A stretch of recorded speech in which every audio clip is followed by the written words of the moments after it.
Kembali lagi bersama gue Rama. Jadi kali ini kita bakal nge-review sebuah Nissan X-Trail tahun 2008. Nah, kalau misalkan kita lihat dari bentuk depannya, ini lampunya ini menurut gue di masanya ini salah satu lampu yang paling juara di kelasnya saat itu sih.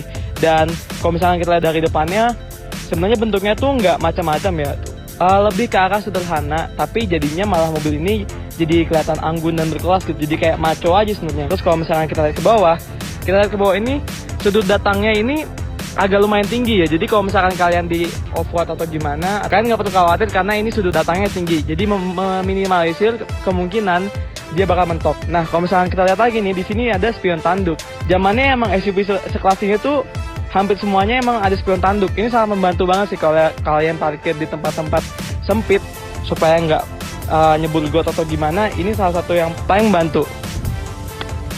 Oke, jadi kita berlanjut ke bagian samping dari Nissan X-Trail tahun 2008 ini ya. Kalau misalkan di samping kita lihat sebenarnya bentuknya ini kembali lagi ya, dia itu bentuknya sederhana, tapi kayak kelihatan maco aja sebenarnya. Dan ini menurut gue sih sampingnya kayak ngerasanya panjang aja sih. Dan untuk dimensi dari mobil ini, panjangnya itu sebesar 4,6 meter, lebarnya 1,6 dan tingginya 1,7. Dan menurut gue dimensi yang cukup untuk sebuah mobil di kelasnya pas masa itu sih. Dan kalau misalkan kita lihat di sampingnya, dia memiliki ground clearance yang cukup tinggi.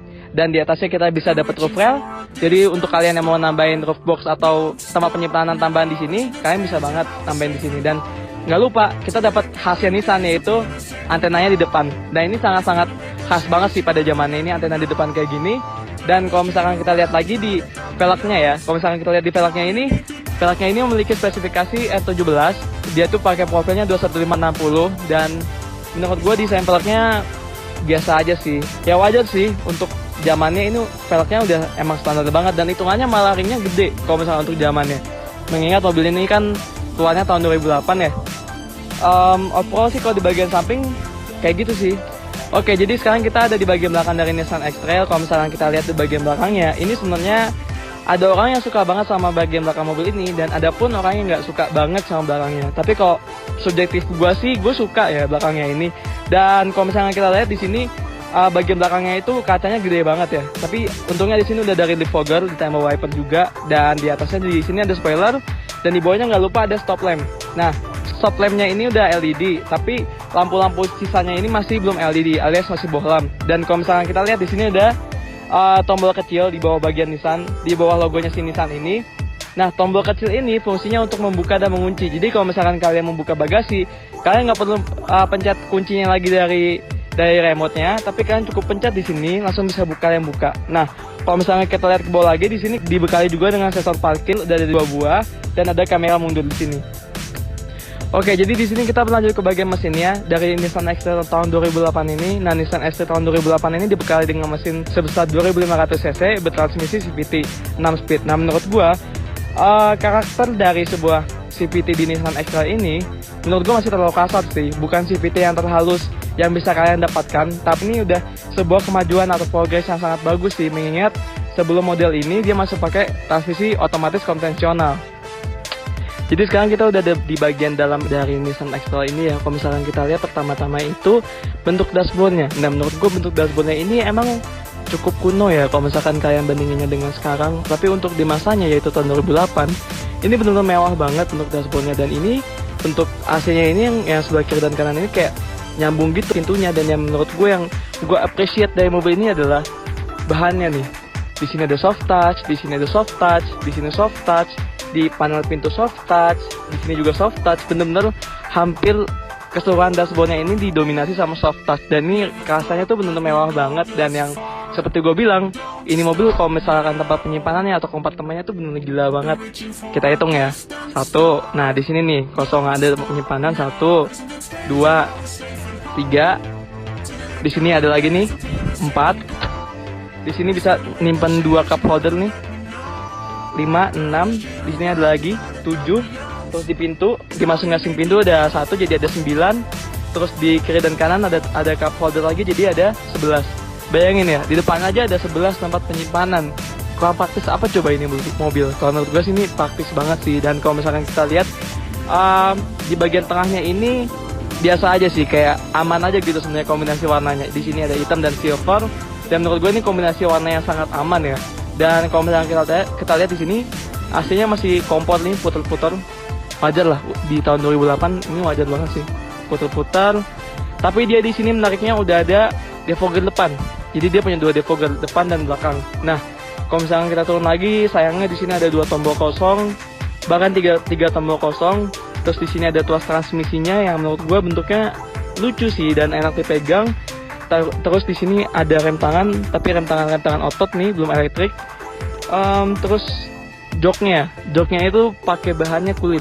Serius, ini joknya enak. Headrestnya yang modelannya di tengahnya bolong gitu loh. Nah, terus kalau kita lihat ke setir di sini sebenarnya nggak ada tombol apa-apa ya. Ya cuma setir aja, dan menurut gue ini kurang sih. Harusnya di sini bisa ada tombol. Tapi mungkin karena ini versi yang entry level kali ya, jadi di sini nggak ada tombol-tombol buat jempol di sini. Terus kalau kita lihat ke speedometernya, menurut gue bentuknya itu atau desainnya cukup sporty dan cukup banyak informasi yang dicantumkan di dalam MID ini, yang ada di tengah speedometer. Dan kalau untuk driving positionnya ya, ini tuh menurut gue bukan tipikal driving position yang commanding, tapi yang cukup ergonomis, tapi biasa aja. Dan rasanya tuh kap mesin tuh kelihatan sampai ujung tuh, rasanya tuh ini mobil gede banget gitu. Padahal pas kayak masuk ke dalamnya ya nggak segede-gede amat sih, tapi ya menurut gue ini mobilnya enak kok kalau misalkan dari posisi drivingnya ini. Dan kalau misalkan di setirnya belum ada teleskopik tapi udah ada tilt. Di sini tiltnya udah, tapi belum ada teleskopik. Mungkin itu hal yang wajar di tahunnya ya, di 2008. Tapi kalau untuk sekarang sih mobil sekelas ini harusnya udah ada tilt dan teleskopik. Nah, untuk bentuk AC-nya sendiri, bentuk AC-nya itu ya bentuknya biasa aja sih kalau menurut gua, nggak yang gimana-gimana banget. Dan ini ya AC-nya menurut gua posisinya sih the best sih, yang samping-sampingnya ini. Mungkin iya sih posisinya agak ke bawah, tapi sudut miringnya itu menurut gua pas ini. Di sini juga udah ada speaker di setiap pintunya, di sisi depannya juga udah ada tweeter. Pokoknya untuk dashboard depan dan baris pertamanya ini cukup nyaman untuk digunakan dalam keseharian kalian. Oke, sekarang kita ada di baris kedua dari Nissan X-Trail, dan di baris keduanya ini sempit seperti yang udah kalian lihat ya. Ini bahkan nggak ada sejengkal jarak kaki gua ke jok pengemudinya ya. Dan ini jok pengemudinya udah gue sesuaikan dengan posisi menyetir gua, tinggi gua 175, dan menurut gue ini sempit. Walaupun headroomnya ini luar biasa gas sih emang. Legroomnya ini loh sempit. Tapi di sini ada 2 AC, 2 lubang AC di sini, kalian bisa ngatur speednya juga, dan ini menurut gua bagus sih. Terus di bawahnya lagi di sini ada bisa buat cup holder lagi, 2 cup holder. Terus di pintu-pintunya juga ada cup holder. Jadi di total di sini ada 4. Nah, terus kalau misalkan di sini bagian panel pintunya ini sudah pakai soft touch. Ini soft touch sih. Ini di sini kerasa mewah banget sih emang. Di sini ada chrome. Manis sih, ini soft touch. Dan seperti yang gue bilang tadi ya, sandaran kepalanya yang di depan itu bolong gini loh. Jadi kalau kalian mau ngusulin teman-teman kalian bisa tinggal masukin gini kan, diusilin. Nah, terus kalau misalkan kita lihat nih di bagian joknya ini juga sama kayak di depan, bahannya udah kulit. Dan kalau misalkan kita buka nih di tengah, di sini ada sandaran tangan yang agak keras kebukanya. Sandaran tangan ya, di sini emang nggak ada cup holder karena menurut gue di sini cup holdernya udah kebanyakan sih di mobil ini, serius. Tapi ini enak banget sih, kalian bisa kalau kalian pakai supir dan kalian bisa duduk di sini, dan kalau ini dilipat kalian bisa bertiga di sini. Dan di sini juga udah ada sandaran kepalanya yang menurut gua ini posisinya lumayan rebah sih emang. Jadi ada tiga step rebahnya tuh gimana, dan ini posisinya yang belum paling rebah, tapi menurut gua segini udah cukup sih. Segini udah cukup nyaman kalau misalkan kalian duduk di belakang. Dan di sini udah ada tiga sandaran kepala yang menandakan kalau emang di sini bisa diisi sama 3 orang penumpang. Mungkin segitu sih kalau di bagian keduanya.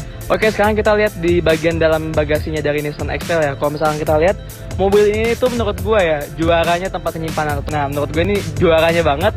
Dan kalau kalian lihat ini bagasinya luas banget sih. Ini luas, dan ini nggak cuma satu floor aja gitu, tapi ini bisa dibuka-buka tuh. Di sini ada tempat penyimpanan lagi di kiri, terus juga ada tempat penyimpanan lagi di kanan. Dan menurut gue ini terbilang cukup luas sih untuk di kelasnya. Oke, jadi di sini kita bakal ngerasain driving experience dari Nissan X-Trail tahun 2008. Menurut gue, pertama kali yang gue rasakan adalah bandingan suspensinya sangat empuk, teman-teman. Ini mobil tipikal yang nyaman dikendarai untuk di kota buat santai. Dan kalau kalian emang mengendarai di jalan tol dengan kecepatan yang cukup tinggi, ini mobil emang limbung. Tapi menurut gue limbungnya nggak yang terlalu parah gitu sih, tetap enak sih. Dan setirnya kalau menurut gua ini setirnya itu nggak yang enteng mati rasa, tapi juga yang nggak yang berat dan gimana pas sih kalau menurut gua ya. Dan rasa pas pakai setirnya ini tuh enak gitu, kayak ya cukup direct lah kalau menurut gua untuk mobil sebesar ini ya. Dan posisi duduknya kalau menurut gua sih cukup commanding, bukan yang terlalu commanding banget, tapi ini cukup karena visibilitasnya baik banget. Kalian bisa lihat kap mesin depan dengan jelas, kayak bisa lihat spion tanduk dengan jelas. Visibilitasnya ini benar-benar kebantu banget sama dimensi kaca yang gede-gede gitu modelnya, depan, belakang, samping semua itu gede. Dan menurut gue ini visibilitasnya baik banget sih. Ini cocok untuk kalian-kalian yang emang baru belajar nyeting mobil, jadi belum terlalu bisa dengan visibilitas yang sempit. Ini cocok banget sih, karena ini hampir semua sudut tuh kelihatan gitu kalau menurut gue ya. Mungkin ini mobilnya cocok sih untuk kalian pakai santai di kota mungkin. Dan untuk sekarang nih harganya itu kalau kalian lihat di pasar bekas itu seharga 100 sampai 130 juta tergantung kondisinya. Dan PKB-nya ini 3,9 juta. Nah, overall sih menurut gue mobil ini masih cukup worth it ya untuk kalian pikirkan di tahun 2020, mengingat beberapa kelebihan yang udah gue sampaikan tadi dan beberapa kekurangan yang menurut gue masih minor dan bisa ditutupi dengan kelebihan-kelebihan yang ada. Nah, mobil ini sih sangat menggoda sih untuk kalian pinang di tahun 2020 dibanding kalian maksain beli mobil ECGC yang kalian juga belum tentu dapat trim yang paling tinggi, tapi di sini kalian udah bisa dapat sebuah mobil SUV yang besar dan menurut gue ini sangat worth it sih untuk dipinang di tahun ini. Mungkin sekian review dari gue. Jangan lupa like, comment, dan subscribe, dan terima kasih sudah menonton sampai akhir, dan sampai jumpa di video selanjutnya.